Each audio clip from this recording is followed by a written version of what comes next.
So don't take that. We won't take the Yes, let's be the pods in Springfield.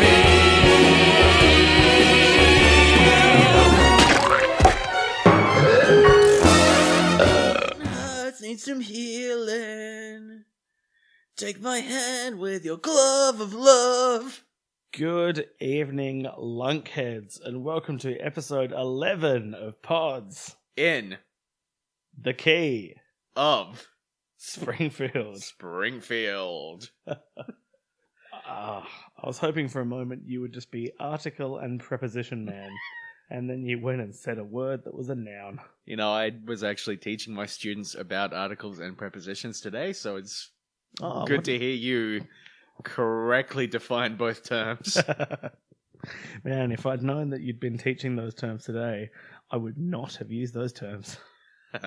So welcome to Pods in the Key of etc. The premier Twin Peaks fan podcast on the internet. Is that what we are? I think it might be. So tonight we'll be discussing Twin Peaks: The Return, Part 11. Oh, God. Starring Carl McLaughlin, Catherine Coulson, and all of my favorite characters from the hit show Twin Peaks. Nick, what did you make of Part 11? Is this that show that you watch? Yeah. I don't watch things. Oh shit. This is that podcast about The Simpsons, isn't it? Are you cheating on me with another podcast? I don't know if those are the terms I'd use to define this relationship. But the episodes that we The woman watched... at the fish shop would think so. Oh, that's a very specific reference to a thing that happened in real life that is not worth explaining. Not worth explaining. So, tonight we watched Dancing Homer, in which Homer dances, and Dead Pudding Society, the classic Robin Williams film. Yes. Well, actually, this was a Simpsons episode largely about golf, I suppose. But it was about a lot of things. We'll get into it. We'll get into that one later. So, Dancing Homer, Season 2, the episode in which Homer dances at a baseball game and then becomes famous for some reason. Yeah. Yeah, the DVD skipped a large part of this episode, but we're pretty sure... The part that is skipped is actually when he starts dancing and he gets drunk with Mr. Burns, and then Mr. Burns is planning on firing or possibly killing him, I think. And then... I mean, I'd love to join in, but the DVD skips. I just don't know. No, because you've never seen the show. Never. Before. Actually, one thing I was meaning to say to you, Nick, is I've finally figured out what this podcast is actually about. Oh, what's the podcast about? This podcast is about what life looks like when you have based it entirely around The Simpsons. When you have lived so deeply in the pockets of Matt Groening that every time you speak, his lint falls out of your mouth. Wow. That was an extraordinary metaphor. And, yeah, I mean, I suppose you're right. We are two chronically unsuccessful, unhappy men. I don't know if I'd say chronically unsuccessful. Unhappy, I'll grant you. We're doing okay. Oh, we're doing fine, I suppose. I mean, we've got our very own podcast. Not everyone has that. I think they might these days. Yeah. I mean, we are white men. I think all of us do have podcasts. Finally, a voice for us. So, my first thought on this episode, which opens with Homer and his family, The Simpsons, if you will, going to the local baseball stadium to watch a game of baseball. Now, Mr. Burns, something I've been thinking about a lot is, in these early episodes, Mr. Burns is such a prominent character. I feel like he has been a large part of at least one episode in just about every pairing we have had so far. That's a really good point. Is Mr. Burns the seventh Simpson? The sixth Simpson, of course, being the town of Springfield, which, if you ask me, is a character all to itself. in and of itself? I suppose so. Okay. Yep. Is Mr. Burns the seventh Simpson? Yes, because Well- Springfield, the town, I mean, to me, Springfield is the sixth character. Yes. Nick, have you ever been to New York? Oh, wait. Is this a fucking Woody Allen thing? Is this, in a lot of, like, Woody Allen's films, like, to me, personally, New York is a character. I don't know where you want me to take this, Ruth. I tried ruminating on it twice, and you've just repeated the same thing. I mean, the idea would be for you to cut me off. Just go off on something else, I think. Oh, sorry. I wasn't.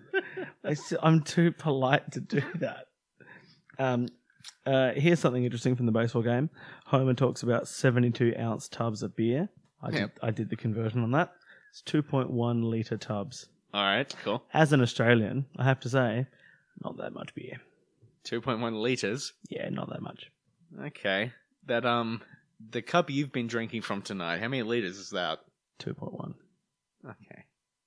Okay. Not that much beer. No. A lot of whiskey, though, so I'm a bit worried. So, Mr. Burns, is he the seventh Simpson? That was the question. Fuck. I mean, yeah. He seems so vital in these early stages. And, Oh, look, he's very. He plays a much higher role in these early ones than he does in later ones. But does that mean he's no longer the seventh Simpson? Has he been demoted? well, Is he now a Flanders? I don't know. How long does this show go for? How many more episodes have we got left to watch? 2.1. All right. So it should be interesting to see if next episode, which I suppose will be the finale by the sounds of things. Well, no, there'll be another 0.1 to go. Oh, okay. Okay. Well, that's just the movie again, isn't it? Oh wait, I'm talking about the capacity of my the capacity of my tub. Oh, okay. I'm sorry. Okay. I'm always getting episodes until it ends confused with capacity of my tub. Yeah, you've got that real tub confusion issue. Tub's not a word I use very often. I don't think I've heard you use the word tub. No, and we've talked about yogurt before. Yeah. Yogurt is, I think, the only acceptable use of the word tub for me. Okay. What do you bathe in? A bath. Okay. What do you call like a really fat cat? You're not here, tub. Hey, tub puss. Oh, no, I'd call it a vet bill waiting to happen. Okay. You know what I would call it? Tub puss? Garfield. Yeah. Yeah. I have more things I could say about Garfield, but I don't know if this is the right podcast for it. Can I say that I find baseball really tedious? You can say that. It is so stagnant and staged, and it takes so long to get through moments of action. I have the same problem with American football. The NFL, gridiron, old pokey, whatever you want to call it. Old pokey is not a nickname for it. That's what I call it. I hate it. It's so staged. It's so fragmented and performative. It's like 4.5 hours for the Super Bowl, and you get 13 minutes of action in the middle. I hate it so much. Baseball's the same thing. This is interesting to me because I really like both of these sports.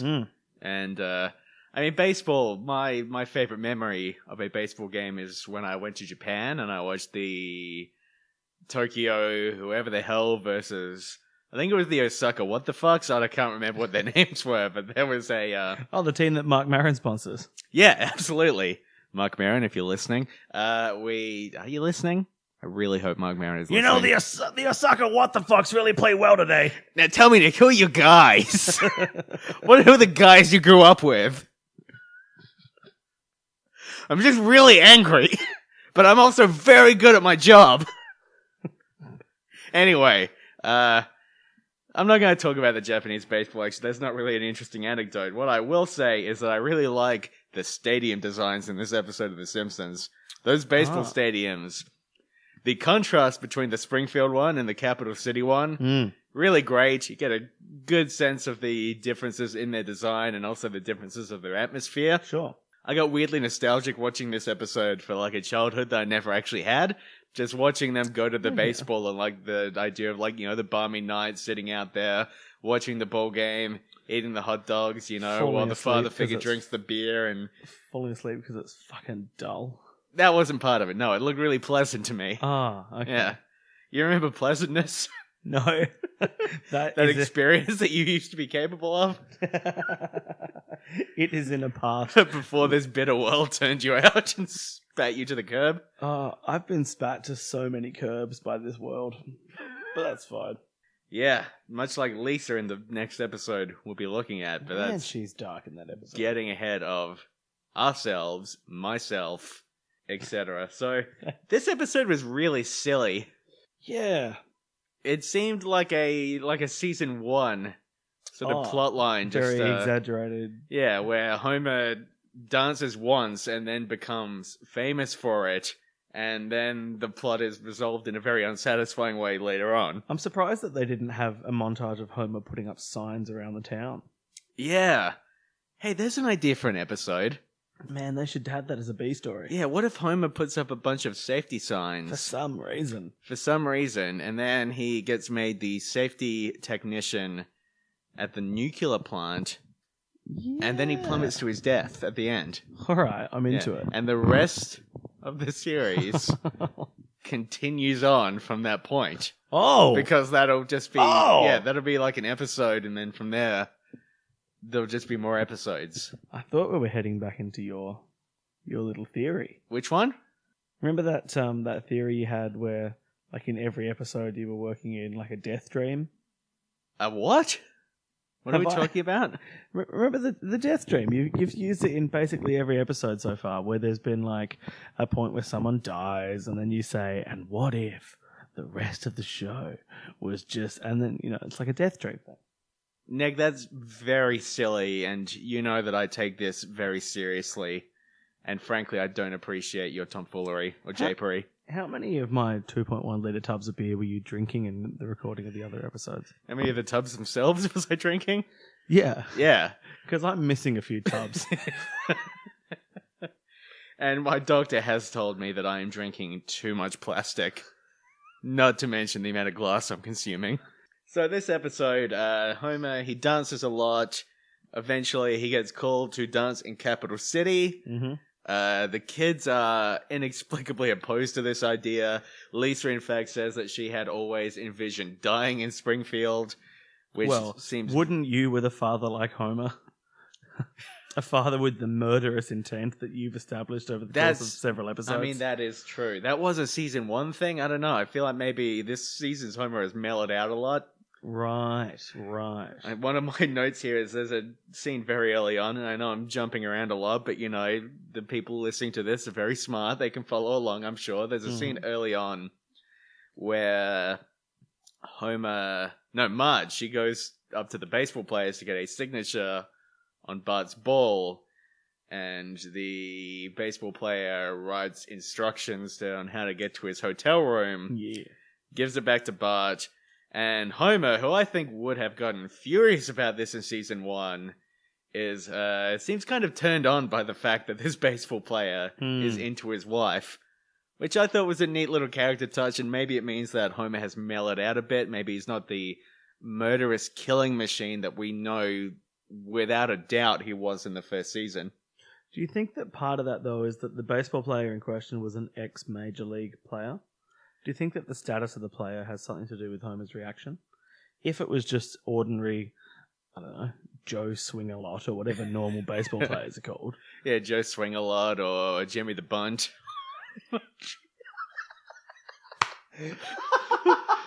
Joey Pitstop. Little Freddy First Base. Oh, man. Little Freddy First Base. Wasn't that a movie by that Tom Green? Yeah, that was actually. It was about Little Freddy, and he lived in the city of New York, which to me... Fuck. I'm sorry. Well, we just covered the thread for season 2 of The Simpsons. Sorry, I'm still stuck on Jimmy the Bunt. I've just got a note here that says Spit Brothers and how... I also have a note that just says Spit Brothers. Okay, what were you going to say about Spit Brothers? Should we say what we're going to say at the same time? Yes. All right. We'll go 3, 2, 1, and then Yep, say sure. 3, 2, 1. I was going to riff on whether we should be Spit Brothers Oh my or god! not.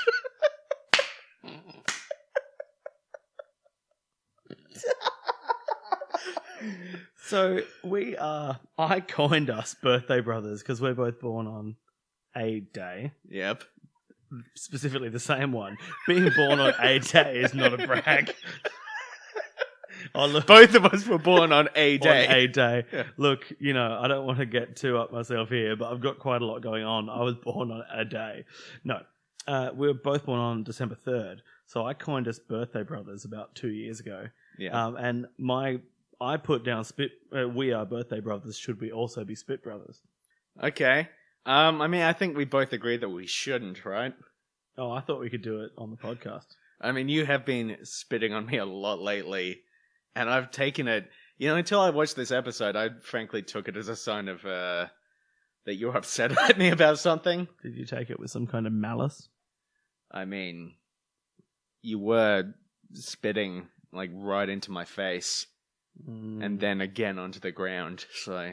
But now I understand. By the way, I actually bought, a birthday present for you the other day. I know your birthday's a while away, but I got a birthday present waiting for you, so you prepare yourself. You're over 4 months ahead. Yeah, I'm on top of things. Well, remember that one I bought you, 2 birthdays ago, I bought you, a joke... No, that was Christmas, actually. I bought you, a joke gift, and then, a real gift. Yeah. And you opened the joke gift, and you thought it was the real gift, and you were, sincerely pleased by it. When I bought you that copy of Grown Ups 2 on DVD. Yeah, that was a pretty interesting day when I was just like, oh yeah, cool, this is a reference to that podcast we both listened to. Cool, okay, yeah. And you were just like, Nick, what the fuck? That was a joke. And then we watched it and it was bad. Oh, it's so terrible. I've got an idea for a podcast. Yeah, what is it? We watch Grown Ups 2 every week Sure. for a year. What? And we call it Yeah. The Best Idea That I, James, Have Ever Had. I'm into it. Yeah. It's the best idea that I, James, has ever had. Hope people get that reference, and if they don't, that's fine. We wasted maybe a minute of their lives. My last note, I'm just going to say my last note for the sake of getting my last note done. First guest First guess? in Dancing Homer, Yep. Tony Bennett. Tony Bennett. Alright, what more do you have to say about Mr. Bennett? Not much, just that it was the first guest. Oh, okay. You're on your phone right now? Are you looking up Tony Bennett? I might be. But are you? Yeah. Oh, okay. No, sorry. Hang on. Let's sure. You're not looking up anagrams of Tony Bennett, are you? Oh, I will now. Anagram. So here's my question from this episode. The Simpsons, they make a big deal about Capital City. They go to Capital City. And the thing is, this episode, I feel like when I was younger and I watched this episode, I thought Capital City was a real place in America that people got excited about. Now I watch it, Capital City is very clearly a bizarre pastiche of various other American cities. And the excitement over it is very confusing in that context. Because there is nothing to attach to Capital City beyond the idea that the family is excited about it because it is larger than where they came from. But in the Simpsons universe, is it? I know that you're saying when we peek into the Simpsons universe, we see it as being Vegas and New York and wherever else, all smooshed up into the one thing. But is it that in the Simpsons universe? Well, that's what I was kind of wondering. Early on, did they intend for every city in the Simpsons universe to be fictional? Because we had Springfield, we had Shelbyville. I'm seeing you look at something on your phone and grin like a fucking maniac right now. So I don't know what you're about to unleash on me, so I'll get through this point. You had Capital City, Shelbyville, Springfield. These are all places that do not actually exist in the real world, but then later on they're going to Washington, they're going to New York, Right. they're going to fucking everywhere.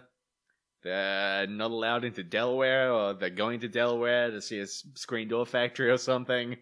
I don't know. It seems like they must have made the decision at some point to stop just making up fake towns and cities. Can I give you an alternative viewpoint? I guess you're about to, so let's go for it. That at some point there was a parallel universe, perhaps a universe shaped like an omelette, Okay. that flipped. And like when you flip an omelette, not only do the two parts of the omelette come together, but parts of the still moist egg intermingle. I think The Simpsons were originally existing in a universe where there were analogies for towns and the mashup town that you spoke of before. Yep. Egg mashup. Okay. But then the omelette flipped, and with it, they came into our universe. With your Washingtons, with your Philadelphias, with your Bart Down Under and your Don't Tread on Me bum. What on earth were you Googling? Oh, it's to just spring back to this theory. Anagrams of Tony Bennett. Oh, okay. My favorite one is the first one, which this isn't a very good anagram because all the elements are in the name, but it still makes me laugh a lot.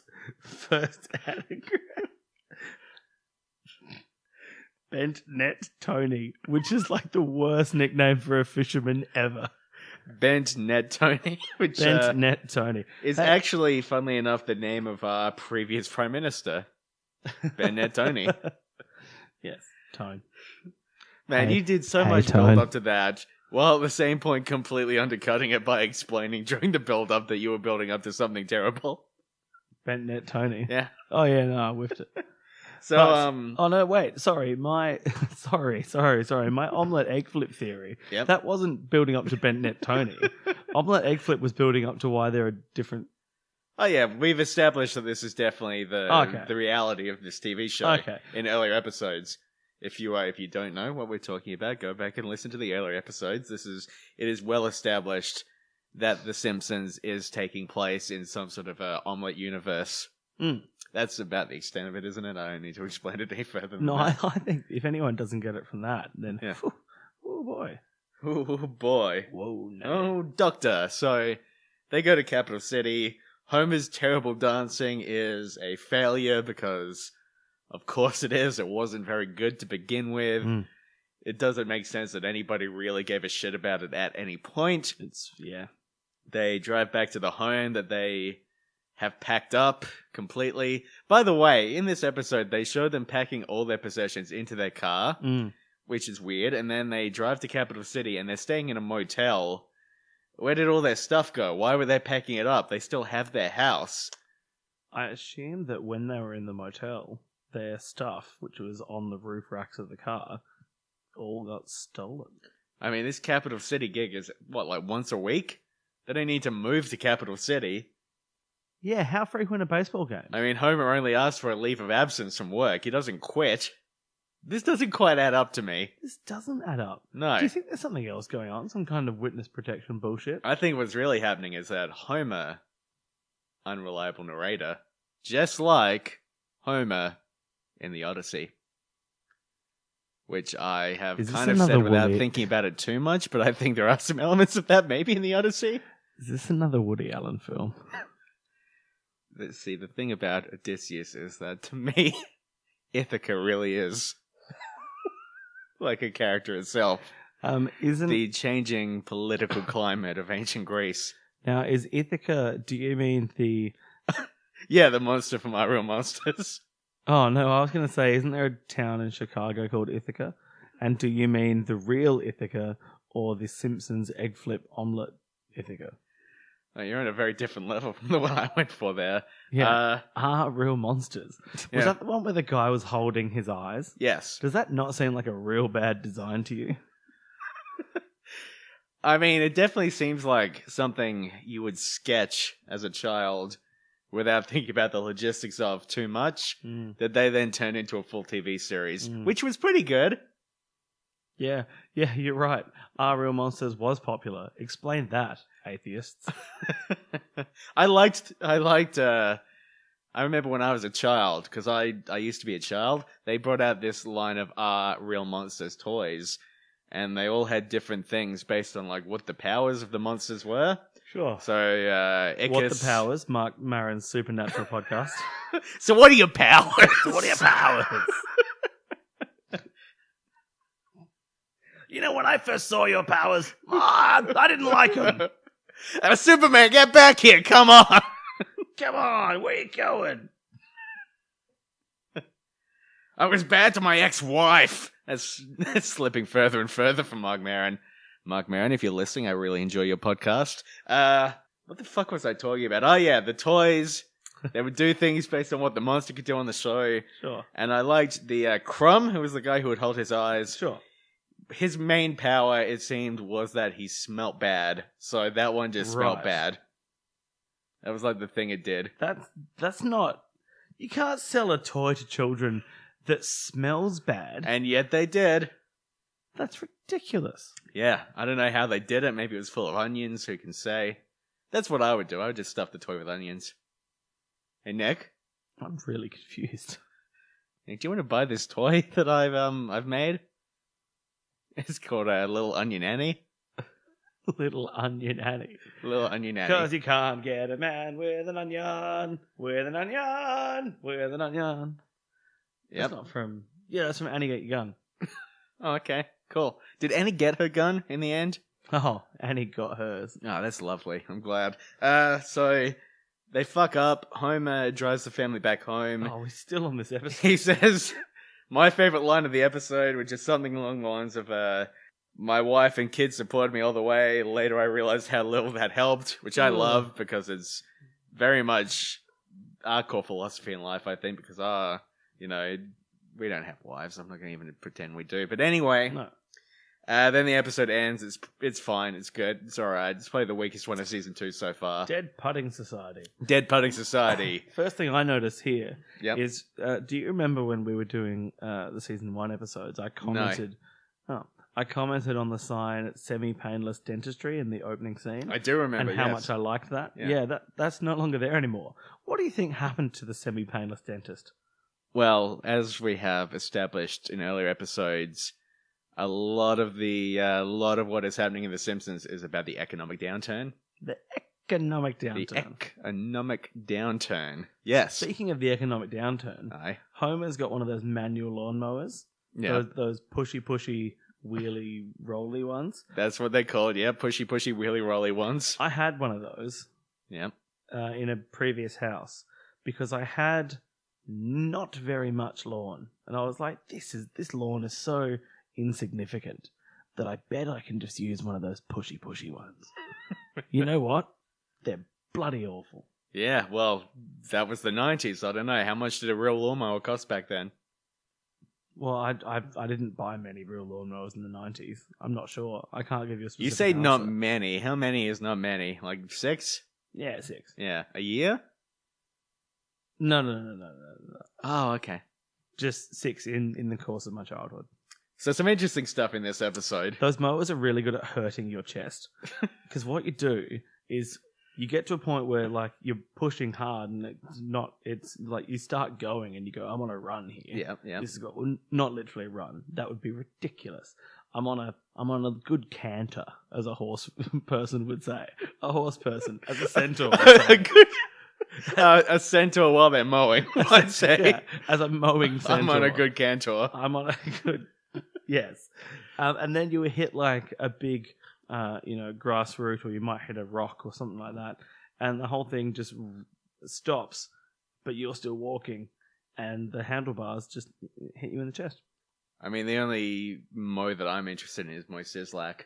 Do you know, once when I was using a petrol-powered mower, like an actual proper mower. Nick, how many mowing anecdotes do you have? More than I thought. Scariest moment I've ever had while mowing. The grass was really, really high. You saw the grass in my old house. It was like hip high. Sure. And I'm quite tall. So mowing along, and the grass was so high that I had to do the hungry hippos method. of like chomping down on the grass because it was too long for me to just run the mower over it, so I had to hungry hippos my way around the garden singing the theme song the whole time. The theme song to what? The hungry hippos. Do you not remember that ad? No. Playing hungry hippos, hungry hippos. Anyway, so I'm doing that, and then the blades landed on a basketball. There was an enormous bang. The motor stopped, the blade stopped. That's an important distinction. The blade stopped, and I was like, "What on earth was that?" So I started like lifting the mower slowly, and I was like, "Oh, it's a basketball. Oh no!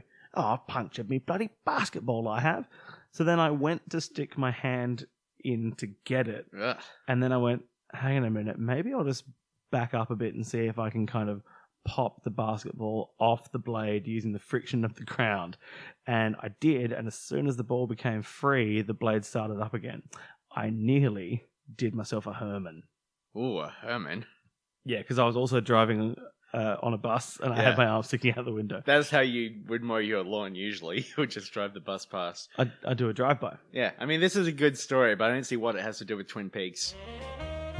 Sorry, I thought we were talking about the quality of the grass in the putting course. Oh, that's right. This is the Simpsons podcast. That was the segue I was building up for is to the quality of the grass on the putting course. Oh, okay. Man. Okay. No doubt. I spent 20 minutes on that segue. Interesting bit of foreshadowing. When Homer goes to Flanders' house for the first time. Why are you showing me your notes? To prove that I have a note on foreshadowing. Okay. When Homer goes to Flanders' house and gets shitty and leaves, he says, "I wouldn't stay on a bet." Whoa. Foreshadowing the idea of bets. It's almost like the writers wanted us to know that this episode was going to involve some kind of bet. That is some next level analysis, Nick. Thanks, man. I would like to pat you on the back, but my parole officer says I can't, so... Does he have to be here for all of the recordings, by the way? Should we bring him over? Just get him involved in the... Sure. Okay. Hey guys, it's me. Oh, this is turning into comedy bang bang. One thing that I find quite interesting in these early episodes of The Simpsons, I think I brought this up before, Flanders as a character isn't so much meant to be the sort of over-the-top Christian. He's meant to be the irritatingly perfect neighbor. But in these early seasons of The Simpsons, it seems like traditional Christianity is held up as a real virtue. And this is meant to be part of what makes him perfect. Although this is, I think, the first time we start to see the cracks in this. When he's ringing up Lovejoy. There's a scene here where he is worried he has offended Homer over an issue that was very clearly Homer's fault. He rings up Reverend Lovejoy in the middle of the night and asks him a bunch of inane questions. Lovejoy is clearly irritated by him. So this is a nice little milestone in the show. That's the first little cracks starting to form in the increasingly complex character of Nedard Flanders. Is that his full first name? Nedard? Well, as I recall... Ned Wood? Well, he is... if I'm remembering right, Ned is declared the Hand of the King, and he travels to Wintersfell, where he... No, wait, that's Game of Thrones. This guy, different Ned, he's a Christian. He's irritating. He has a lot of beer. He has a lot of sandwiches. And in this episode, he is vaguely transphobic. I thought Ned didn't drink. I guess he did in this one. Yeah. Yeah. Interesting. It's almost as if the characters aren't 100% consistent over all 850 episodes of The Simpsons. It doesn't seem plausible. Yeah, you would think with the amount of Emmys they have won, it would be completely consistent. What does Emmy stand for? It's, my movies. Yeah. Suck it. That's the S. Sure. So, yeah, at the start of this episode, we didn't, did we even mention that Homer is mowing the lawn? That's why you talked about mowers for an hour. Oh. Anyway, Homer's mowing the lawn. I don't think we got there. Flanders is mowing the lawn. Homer gets mad. Flanders invites him in for a beer. They end up getting angry at each other. And then eventually it turns into an episode about Bart and... Is it Rod or Todd? It's Todd. Todd. Who's competing with him in the golfing tournament. Mm. In this episode, Dead Putting Society. So while I was watching this episode, I was thinking, does this episode share any similarities at all with the classic Robin Williams film, Dead Poet Society, which, by what I can only assume is a coincidence, has a very similar name. So, I've got a little table in my notes I'd like to compare. You've got a and contrast. table? I mean... Well, sorry, I didn't realize we were doing bloody tables tonight. I mean, perhaps table is charitable. I've got maybe 3 notes here. Oh, fair enough. So here's some interesting similarities and contrasts I noticed between them. Yeah, there's a few things that are similar, a few things that are different. One of the big differences, I think, is that Dead Putting Society is really good, while Dead Poet Society is fucking awful. That's one of the main differences I noticed. Dead Poet Society stars Robin Williams, and Chris Williams is the name of a golfer. Alright, so you following me so far? What? Okay. Yeah, let's see, what does that note say? Makes me... Okay, in Dead Poet Society, it ends with the relatively stupid, touching scene of all the students saying, "Oh, Captain, my Captain," which is, the iconic line, something that people can take forward and hold on to. And something that's been endlessly parodied by Family Guy and Family Guy. And the one good sketch that Saturday Night Live has done in the last, 40 years. Right. And then Dead Putting Society has the line about the great sadness in Ned's bosom, which is also very good. That is good. Yeah. So, in conclusion, these have nothing in common, and it's very odd that this episode is named Dead Putting Society. Is that because... I mean, there was that scene where all the kids read the poetry in the cave and danced around like fucking idiots in this Simpson episode, but, Was it called that purely because Dead Poet Society was in the zeitgeist and one of the writers thought this was a pun? It's not, but they thought that it was. You want to know the actual reason why it's called Dead Putting Society? Because when they were making these early seasons, there was no way of knowing what the name of the episodes were. There wasn't the internet to look this shit up. So they just gave the episodes stupid names just so they could remember them in-house. Not thinking anyone would ever find out what any of their episodes were called. That's the actual reason. Can I give you... I mean, I know that you have the actual reason based on, what the writers have said. Yep. But can I give you my theory? I would rather that you did, yes. Because previously, in earlier episodes of The Simpsons, in earlier interstitials of their lives, yep, Bart and Todd have been killed. What? And that this tournament is to decide which one gets to get into heaven? No, it's not the fucking St. Peter's Golden And by Gates tournament. declaring it a draw, they both just stay in limbo forever? Don't hijack my theory into getting into heaven. I was just going to say that they're both dead and this is playing out in their little dead dreams, and that's why it's called Dead Putting Society. It was the way of the writers letting us know that they've killed off these characters. Okay, I think I've got a flaw in your logic here, though. I've got a flaw in my house. Want to fight about it? There's like another episode after this where the characters are still alive. Oh, shit, you're right. Yeah. Shit.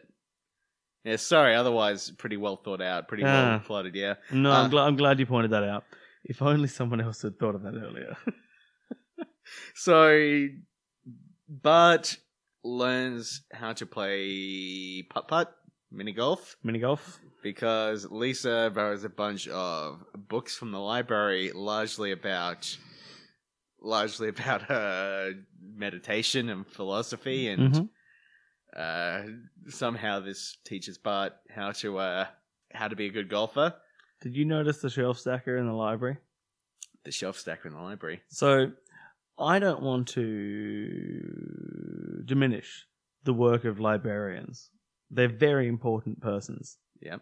Shelf stackers in libraries, not so much. Yep, sure. I mean, they're like, if you were playing like some sort of library RPG, they might be the sort of lower class ghouls. lower class ghouls. Yep.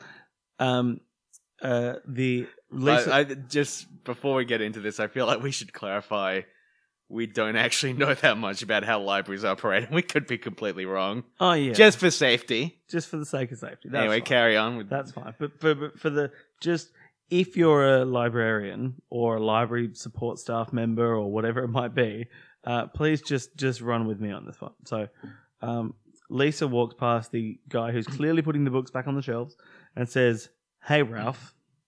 Yep. Now, can you think of any other characters in Simpsons called Ralph? Well, I've been thinking long and hard about this, and frankly, wait a minute. Yeah. Wait. Yes. Wait. It's the omelette flip, baby. Holy So, shit. There is young Ralph at school with Lisa, right? Yep. And he's not the smartest kid. That's being generous. And then later, well, no, not later, at the same time, because of the egg flip omelette and the intermingled moistness of the whites and all that stuff. And the Billy Pilgrim time travel, yep. Billy Pilgrim. Don't worry about that, carry on. Scott Pilgrim? Somebody will get it, it's fine. Just keep going. Okay, sure. Cool. Hello, someone. And there is also a slightly dim-witted character called Ralph who exists as an adult, and he's found himself stacking shelves in the library. Add this to the character list. Which, I mean, from the perspective of who Ralph is, things have turned out pretty well for him. He seems like a fairly well-adjusted adult. He has at least one 8-year-old friend, and he has a job. That's pretty good. I've never heard the phrase "at least one 8-year-old friend" used as a marker of success before. I mean, frankly, you don't want many more than one. And now he drives the school bus. In this episode, Homer demands that Bart gives his golf club a name of a girl, and he tells him to call the putter Charlene. And this is a moment that impacted me, because you might remember back in the days of my youth, I used to have a Microsoft Paint comic that I would make and post to LiveJournal. This is really dating me. I do remember this. And there was an ongoing joke that I did not know how to draw women, and there was one very crudely drawn woman who would pop up in the comic, Yes. whose name was Charlene. Yes. And that was because I asked a friend, what name should I give them? Yes. And he said Charlene in reference to this putter. Excellent. And he didn't need to explain the reference, I just immediately knew why he had said it. Exactly. And So- that went on to become the comic that I'm sure all the listeners will Yep. know because they've already bought the compendium Yep. of Sweet Sweet Biscuits. Yep, went on to make a series of comics about Charlene that I now would not be comfortable sharing. Yeah, they Because they were not woke in the way that that 29-year-old me would be comfortable with. Yeah, some of the ones I recall were pretty spicy. They were reductive. Reductive. But, you know, that was a while ago. Do you want me to put that creepy pitch shifter effect back on? That's fine. Yeah, no, yeah. Well, it's interesting to see how we can all learn. But you've got to hold yourself accountable for past bullshit. So the name Charlene reminds me of that. Sweet. Yeah. You know how I'm on Insult Watch? Yeah, sure. Well, remember in a previous episode, I was excited when Homer refers to Bart as a lunkhead. Yep. And I flagged tonight. I decided to call our listeners lunkheads this afternoon and started the episode with "Hey lunkheads." Yep, sure.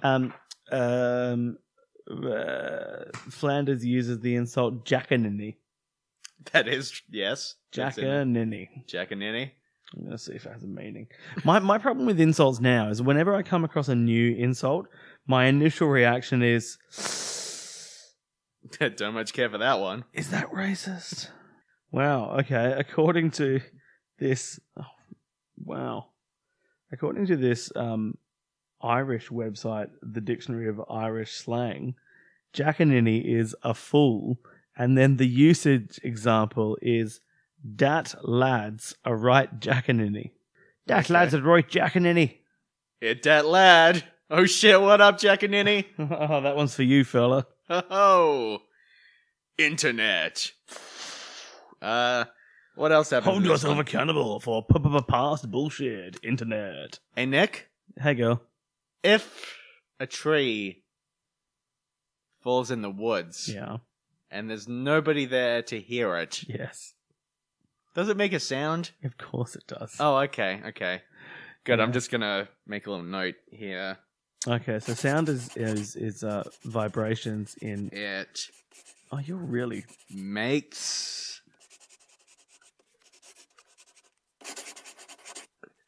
a You're really going hell for leather Sound. on that Okay. notebook there. okay. Well, I think I need to teach you shorthand. Because that was I can only imagine if it took you that long to scratch it out on the pad. I can only imagine that you have a very ornate handwriting style. I mean, my short game is not great, which is this episode really brought that home to me as well. Yeah, that was good. I do what I can. I noticed that at the golf tournament at the end, Edna Krabappel is there watching, which I don't think is intended to be anything, but in my headcanon, I was watching like, oh, this is really nice. His teacher showed up to support him during this golfing tournament. What a lovely little touch. It's the interesting things that, because as we've mentioned before, the process of watching these episodes is so in depth. Which I don't know if that even comes across on this podcast where we just blather on about bullshit for an hour. But yes, I know. Do you want to hear more anecdotes about mowing? The last time that Dad brought the mower around to my old house to help me mow the lawn, because I didn't have the mower because I bought the shitty pushy one. Yeah. So the mower had a very dodgy starter on it, right? Because this thing was like 30. Wait a minute, you're actually telling me another mower story Yeah. here. I was just looking up my notes and letting you talk for a moment. Now, wait a second. Why do you have so many stories about mowers? I don't know. All right. So, very dodgy starter mower. And I'm left-handed, which I know doesn't sound like it's mowing anecdote related, but it is, trust me. So the starter mower was designed for it was one of those, the pull cord. One of those. Yep. And so it was designed for a right-handed person, but I'm left-handed, which means my stronger arm is my left arm, and it was never a thing for me.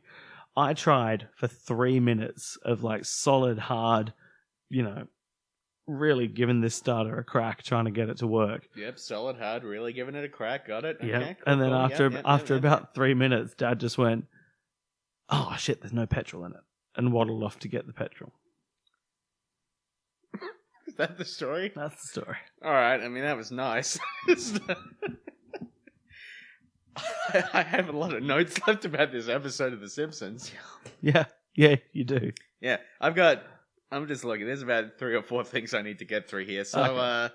So in this one, there's a few interesting things. I was talking about religion earlier. There was a scene where they showed the Flanders family praying, and Homer walks up and says that there's no point in praying because his family already did the same thing, and they can't both win. Which I thought was a fucking outstanding joke. Oh, it is. It's a very good point. Yes. Just this, I don't know how deep I want to dig into that. I just wanted to note that I really liked that. And if it isn't clear, I really like the show The Simpsons, which we have been watching for this podcast. Yes. When, I mean, it's kind of distracting from the Twin Peaks discussion we're meant to be having, but I am enjoying The Simpsons. Is that a new jumper you're wearing, by the way? Oh, this old thing? Oh. What else have I got here?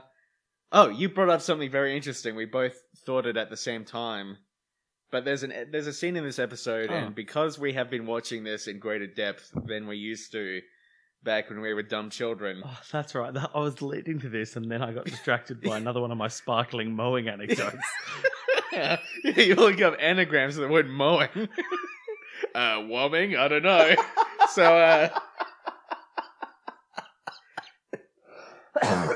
So there's a scene where Bart has been learning, how to be a Zen golfer, and they're down at the putting green. It's him, Lisa, and Homer.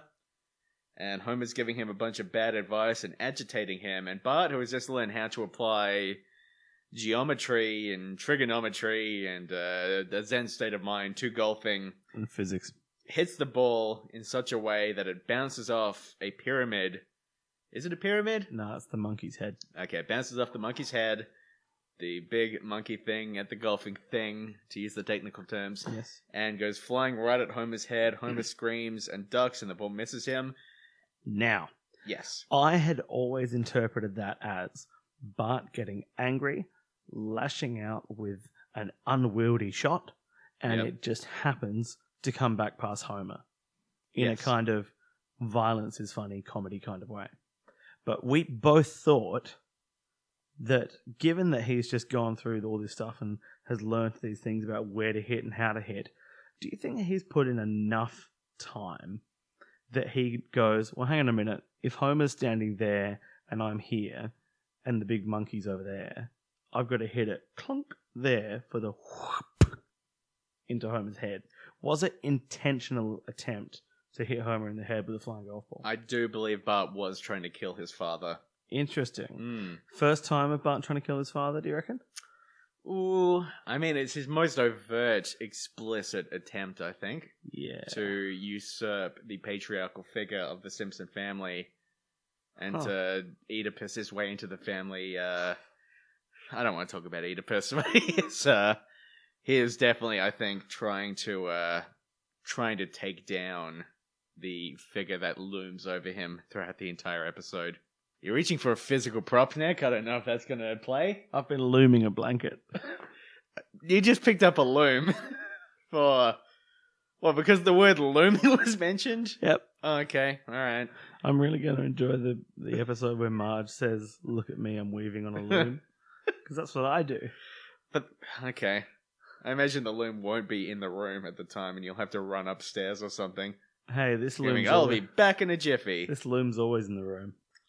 So my last note here, and I feel like this is going to become like an ongoing thing, just jokes that I guess would fly in the 90s that now feel fucking antiquated and weird. Oh, the dresses.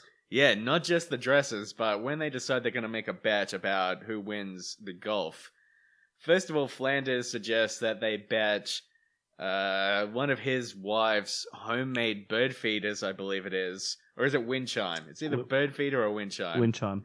Okay, against a batch of Marge's delicious blueberry muffins. Yeah, why are Marge and Maud getting dragged into this? Yeah, why is the first instinct to make the bet about something their wives will have to toil over without consulting their wives? They're not parties to this bet. You can't do that to other people.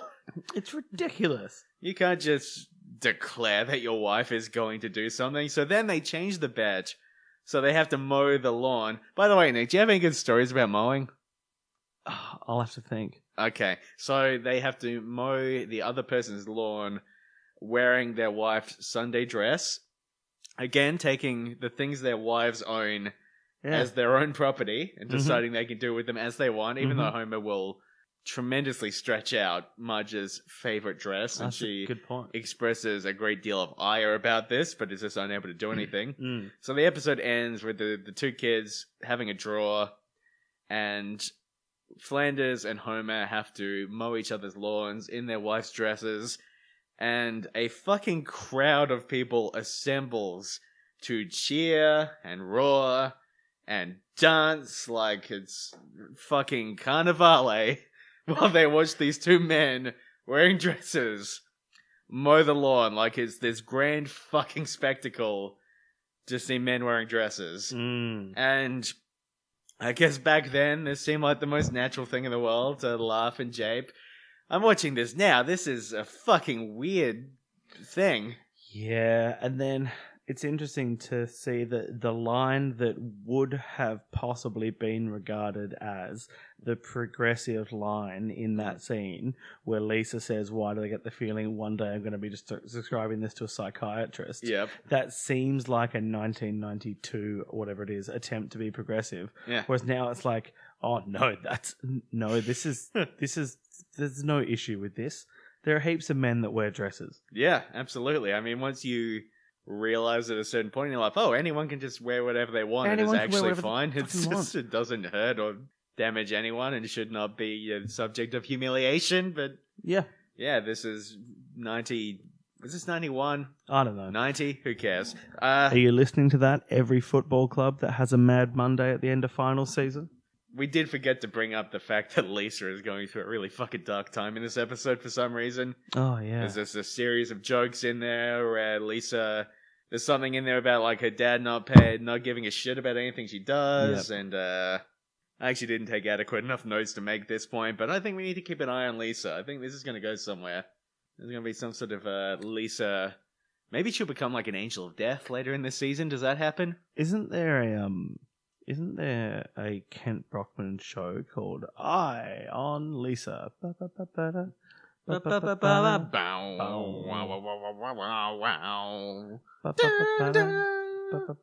that's what I call infotainment. Actually, Nick, that show is called Eye on Springfield, and it's actually about one of my favorite members of The Simpsons. So I can see you getting angry there, just like tensing up. When I realised where you were going, I was like, Jekyll, we've been through this. I don't know where you want me to take this. But who is one of your favourite characters of The Simpsons? One of my favourite characters? Yeah. If you're going to rank them. Okay, if I was to rank them, I think my favourite character in The Simpsons would actually be us, the viewers. Because really, we're along for the journey. We're a part of this as much as anyone. If a Simpsons episode plays in the woods and no one's there to hear it, did it happen? It makes it sound like this.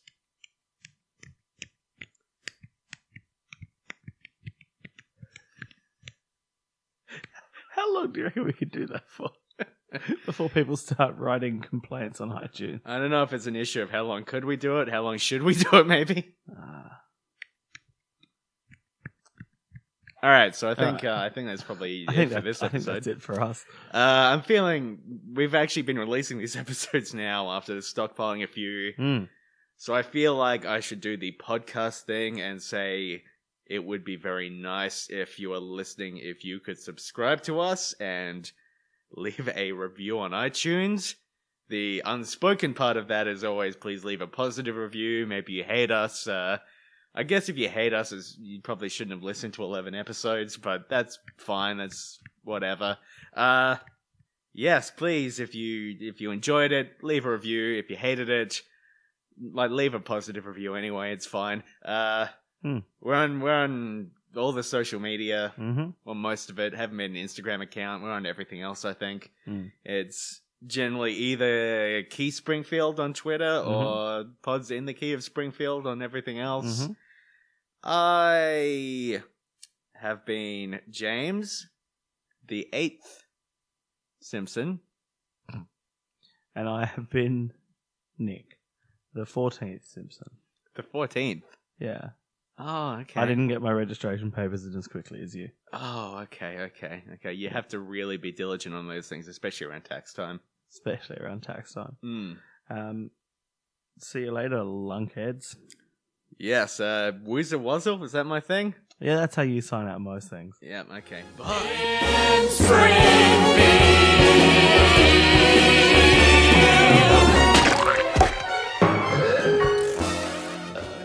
Here's a pedantic point. Yes. Can you use glass to make a tub? Or does a tub have to be... See, I think if a tub is food-based, it's plastic. And if it's bathing, it's... I guess if it's glass, it becomes a jug. No. What separates a jug from a tub? Is it the spout? It is. It's the spout. Okay. Spout and also the curvaceousness. The curvaceousness. Jugs are curvaceous, tubs are not. Alright, that's not a distinction I expected us to establish on this episode. But right. I'm glad it's out there now. Come at me, internet, he says, gesturing towards his microphone. Come at me, epistemologists. And then we'll have some 2.1 litre tubs of beer, and we'll all be pissed entomologists, or whatever it was you said.